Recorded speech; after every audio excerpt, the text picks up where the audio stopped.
Mother's, welcome to my ध्वजा।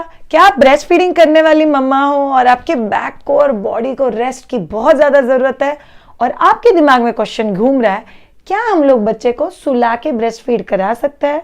Side line position में क्या ब्रेस्ट फीडिंग करना सेफ है?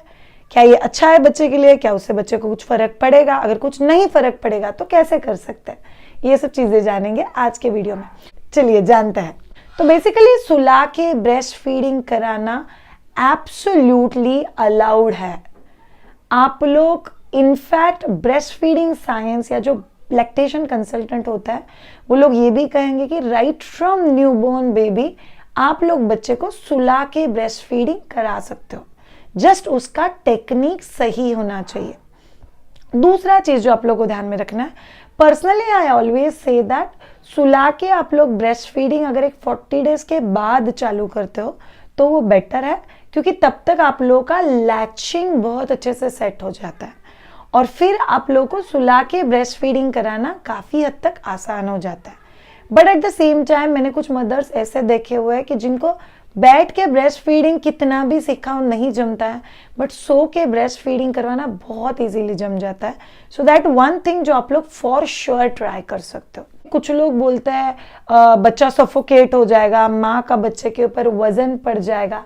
Yes, that's why I said कि आप सो के ब्रेस्ट फीड करा सकते हो, सिर्फ उसको करने के तरीका बहुत स्पेसिफिक होना चाहिए और वो हम आज के वीडियो में जानेंगे। थर्ड थिंग, कुछ लोग बोलते हैं अगर आप सुला के ब्रेस्ट फीडिंग कराओगे तो वो दूध बच्चे के कान में चला जाता है और कान में इन्फेक्शन होगा। It's a complete myth. यहीं पे तो भी बहुत बड़ा कंफ्यूजन है ब्रेस्ट फीडिंग और बॉटल फीडिंग में। यस, बॉटल से जब भी आप लोग बच्चे को दूध पिलाते हो, बिकॉज वो विदाउट सकिंग भी मुंह में अकोमुलेट होता है, उसका पॉसिबिलिटी होता है कि वो कान तक ट्रेवल करके कान में इन्फेक्शन क्रिएट कर सके। ब्रेस्ट फीडिंग जब भी आप लोग सुला के कराते हो with right latching and right position, in fact ये बच्चे को ईयर इन्फेक्शन नहीं होने देता है। ये साइंस है, तो उसका तो कोई सवाल ही नहीं है। And last but not the list, क्या मम्मा ब्रेस्ट फीड करते करते रेस्ट कर सकती है, या मम्मा को कंपलसरी जगते ही रह के बच्चे की तरफ देखना है, या मम्मा को झपकी मतलब नींद भी लग गई तो कोई फर्क नहीं पड़ता है? मम्मा को नींद भी लग गई तो कोई फर्क नहीं पड़ता है। अगर आप लोग सही तरीके से लैचिंग का ध्यान रखोगे तो आप बहुत अच्छे से सुला के ब्रेस्ट फीडिंग कर सकते हो। All of you mothers, welcome to this time rest party for new mothers. ये भी जरूरी है यार। सी, एक स्पेसिफिक टाइम होता है फर्स्ट 40 to 60 डेज में जहाँ पे हम लोग घर पे ज्यादा काम नहीं कर रहे हैं, तो breast feeding becomes like smooth. ठीक है, बैठ के पिलाओ, रात में उठो, दिन में उठो, इतना फर्क नहीं पड़ता है। बट जैसे जैसे हम लोग घर में काम शुरू करते हैं, अपना वर्किंग चालू हो जाता है, पूरा दिन ऑफिस में बैठो, फिर घर पे आओ, किचन मैनेज करो, घर मैनेज करो, ऊपर से रात में ब्रेस्ट फीडिंग मैनेज करो।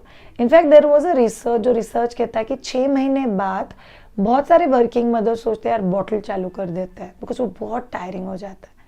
अगर आप सो के ब्रेस्ट फीडिंग करने वाली टेक्निक को मास्टर कर लोगे, आप बहुत अच्छे से अपने बैक को रेस्ट पोजीशन में रख के बच्चे को फीड भी करा सकते हो। हम लोग को कौन सी चीज़ों की ज़रूरत पड़ेगी पता है आप लोगों को सो के ब्रेस्ट फीड करने के लिए? ऑब्वियसली ये आपका बच्चा। इसलिए अगर आप लोग ड्राई शीट रखोगे तो बहुत ज़्यादा अच्छा। सो बच्चा, ड्राई शीट, ये ब्रेस्ट मैंने सिर्फ एग्जाम्पल के लिए लिया हुआ है ताकि मैं आप लोगों को लैचिंग बहुत अच्छे से बता सकूँ। एक पिलो है यहाँ पे, फिर ये ब्लैंकेट है, बहुत सॉफ्ट और बहुत अच्छा ब्लैंकेट है। आपके पास अगर ऐसी सॉफ्ट कोई बड़ा सा पिलो है तो आप लोग वो भी यूज कर सकते हो। मैं अभी के लिए ब्लैंकेट का यूज करूंगी। एंड और एक पिलो। इतनी चीजें आपको लगती है but it's worth the whole thing. अगर किसी के पास प्रेगनेंसी पिलो है तो फिर आप लोग वो भी यूज कर सकते हो बड़े स्मार्ट वे में। I show you both the uses कि breast feeding pregnancy pillow use करके आप लोग ब्रेस्ट फीडिंग कैसे कर पाओगे, या तो फिर इन सारे अरेंजमेंट्स को लेके आप लोग ब्रेस्ट फीडिंग कैसे कर पाओगे। चलिए देखते हैं बेड को कैसे सेट करना है। फर्स्ट थिंग याद रखो, प्रीफरेबली बच्चा बेड के सेंटर में होना चाहिए। अभी वीडियो के लिए समझो कि ये बेड का सेंटर है, बट अगर से आपको पॉसिबल नहीं है बेड के सेंटर में बच्चे को लेके सोना, तो बच्चे के साइड में आप लोग बेड बैरियर लगा सकते हो।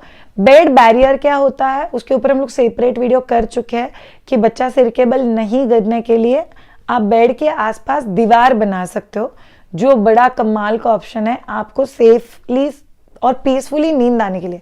तो आप लोग यहाँ पे बेड बैरियर लगा सकते हो। बेड बैरियर नहीं है श्रेया हमारे पास, तो हम और क्या कर सकते हैं। सो ये जो फर्म वाला गद्दी होता है इसके नीचे आप लोग यहाँ पे कुछ रोल या कुछ बड़ा पिलो करके ये मेन मैट्रेस थोड़ा सा ऊंचा कर सकते हो। तो उसकी वजह से क्या होगा, बच्चा रोल ओवर होके नीचे जाने की पॉसिबिलिटी निकल जाती है। एक पिलो आपको सिर के पास चाहिए, एक पिलो आप लोग को 2 घुटनों के बीच में पकड़ना है। 2 पाँव के बीच में अगर पिलो रखते हो so it becomes very comfortable. ये जो रोल है जो मैंने आप लोगों को दिखाया ये बेसिकली मैं मेरे बैक के आसपास रख रही हूँ। सो एक पिलो दोनों पाँव के बीच में, ये जो है बैक के पीछे, बिकॉज कैसे हो जाएगा, मम्मा जब भी फीड करा रही है सुला के और मम्मा को अगर नींद लग जाती है तो मम्मा वापस सीधा होने की पॉसिबिलिटी होती है। तो ये जो रोल है ये आपके बैक के ऊपर प्रेशर भी नहीं आने देगा और आपको पीछे भी नहीं जाने देगा। सो ईदर वेज वो बहुत ज्यादा कंफर्टेबल हो जाता है। नेक्स्ट थिंग, हाथ को रिलैक्स रखना है। 2 तरीके हैं सोते हुए जब भी ब्रेस्ट फीड कराते हो।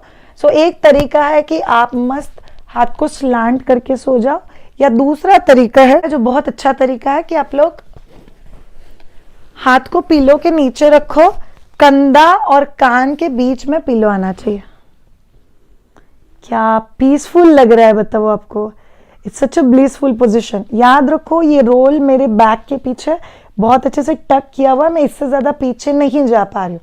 So this a very peaceful option. अभी बच्चा, सो यूजुअली बैठ के फीड कराते वक्त हम लोग रूल कहता है कि बच्चे का नाक निप्पल के लेवल में होना चाहिए। बट जब ये आप लोग सो के फीड कराते हो, अगर आपको सफोकेशन अवॉइड करना है, बच्चे का नाक दबना अवॉइड करना है, make it very very safe for baby, तो याद रखो आंखों के लेवल में निप्पल आना चाहिए। सो बच्चे की आंखों का जो लेवल है उस लेवल में आपका ब्रेस्ट आना चाहिए। फिर आप लोग निप्पल को, पहली बात बच्चे को टर्न करोगे एक साइड में।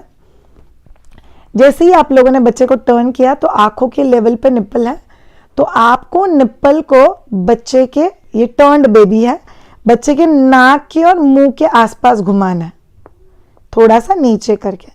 तो बच्चा क्या करेगा ऐसे। सो आइडियली हम लोग को क्या चाहिए पता है, बच्चे का जो चिन है वो हमारे चिन की तरफ ऊपर उठा हुआ होना चाहिए। सो बच्चा ऐसे सिर ऊंचा करता है। सो ये बच्चा है, बच्चे को टर्न किया और बच्चा ऑटोमेटिकली ऐसे सिर ऊंचा करेगा to take the breast. So what this position becomes, इसमें नाक और बच्चे की आंखें बहुत ज्यादा सेफ हो जाती है। बच्चे ने खुद होके अपना सिर थोड़ा सा ऊपर ले लिया और बच्चे का ग्रिप बहुत अच्छे से बैठ गया। अगर आपको लगता है कि नहीं श्रेया लैच ठीक से नहीं है, तो आप लोग थोड़ा सा ब्रेस्ट को ऊपर की तरफ खींच सकते हो, वापस नाक और लिप्स के आसपास घुमा सकते हो और फिर से बहुत अच्छे से बच्चे के मुंह में लैच दे सकते हो। ये पोजीशन एक बार बच्चे का आ गया तो फिर आपको और एक चीज की जरूरत पड़ेगी। पिलो सिर के नीचे ऐसे लेने का और एक एडवांटेज होता है कि पिलो कहीं पे भी बच्चे के पोजीशन के साथ इंटरफेयर नहीं कर रहा है। तो यहाँ पे एक पिलो है, पीछे मस्त एक रोल लगाया हुआ है, तो आप लोग यहाँ से लेके पीछे से लेके सिर के नीचे तक आपका प्रेगनेंसी पिलो भी यूज कर सकते हो। फिर आप लोगों ने ब्रेस्ट इस हिसाब से सेट किया कि बच्चे का थोड़ा सा सिर उठ रहा है और फिर बच्चा ले रहा है। एक बार आपको लगता है कि पोजीशन अच्छे से सेट हो गया, आप कोई रोल या नैपकिन या बच्चे का जो क्विल्ट होता है उसका रोल लेके बच्चे के यहाँ पे रख सकते हो बम की तरफ। याद रखो सिर के पीछे नहीं रखना है, नहीं तो सिर स्ट्रेट होके दबने लग जाएगा। हम लोग को सिर थोड़ा सा ऊपर उठा हुआ ही होना चाहिए। सिर के नीचे हम लोग पिलो यूज नहीं कर रहे। अगर आप में से किसी को बहुत ज्यादा बल्की ब्रेस्ट है, हेवी ब्रेस्ट है, फ्लो बहुत ज्यादा है, बच्चा स्पिट अप कर रहा है, यस, तो फिर आप लोग एकदम छोटा सा नैपकिन का फोल्ड सिर के नीचे रख सकते हो, जस्ट लाइटली।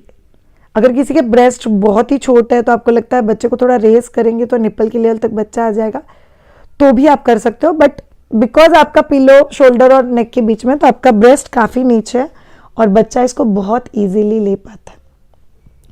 अभी आपने बच्चे का पोजीशन सेट कर दिया, बच्चा सक कर रहा है, पीछे रोल रख दिया, आपके पीछे रोल है, and close your eyes and sleep. बहुत अच्छे से और पीसफुली आप लोग रेस्ट करते हुए बच्चे को पिला सकते हैं। बच्चे का हो गया से बच्चे ने छोड़ दिया, बच्चा भी सोया हुआ है, आप भी सोए हुए हो, it's absolutely okay. Genuinely speaking मैंने मेरे दोनों बच्चों को सुलाते हुए पिलाया हुआ है। इनफैक्ट दोनों भी बच्चे को पहले 10-12 दिन में ही I started feeding in lying down position. अब जानते हैं कुछ बेसिक क्वेश्चन के जवाब जो शायद से आपके दिल में आएंगे। श्रेया, हम लोग कब से सो के ब्रेस्ट फीड करा सकते हैं? आइडियली बच्चा पैदा होने के बाद होता है तभी से। अगर आपको लगता है कि आप बहुत कंफर्टेबल नहीं हो तो फिर आप लोग trial error might be 20 days, 30 days, 40 days के बाद आपके कंफर्ट के हिसाब से ट्राई कर सकते हो। अगर किसी को बैठ के आप लोगों ने सारे वेज ट्राई कर लिए है, बच्चा ब्रेस्ट फीड नहीं कर रहा है, सो के ब्रेस्ट फीड ट्राई करो, शायद से बच्चा बहुत अच्छे से ले लेगा। Third thing, don't get confuse between bottle feeding and breast feeding.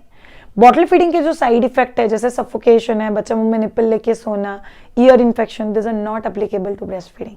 Last but not the least, ये जो बच्चे का ड्राई शीट है ये प्रीफरेबली थोड़ा सा आपके भी बॉडी के नीचे है वैसा रखना, ताकि सोते हुए अगर ब्रेस्ट में से दूध लीक भी होता है तो भी आपका मेन मैट्रेस खराब नहीं होगा। Last but not the list, ensure करो कि आप मेन मैट्रेस के नीचे कुछ तो भी सपोर्ट रखो ताकि वो थोड़ा सा रेज्ड हो जाए और बच्चा गिरने की कोई भी पॉसिबिलिटी ना रहे। A peaceful mother, a happy mother and relax mother. सुनने में भी कितना अच्छा लगता है नहीं? तो कीजिए और अपना नींद का डिप्राइवेशन कम कीजिए। Thank you so much all of you. आपको breast feeding related, new mothers concern related, pregnancy related अगर कोई भी डाउट हो तो आपको उसके related video my Dwija YouTube channel पे मिल जाएगा। अगर आपको ये वीडियो अच्छा लगा हो तो प्लीज़ चैनल को सब्सक्राइब करना, बेल आइकन को हिट करना, लाइक और कमेंट करना मत भूलना। Thank you so much all of you. Have a great time and bye.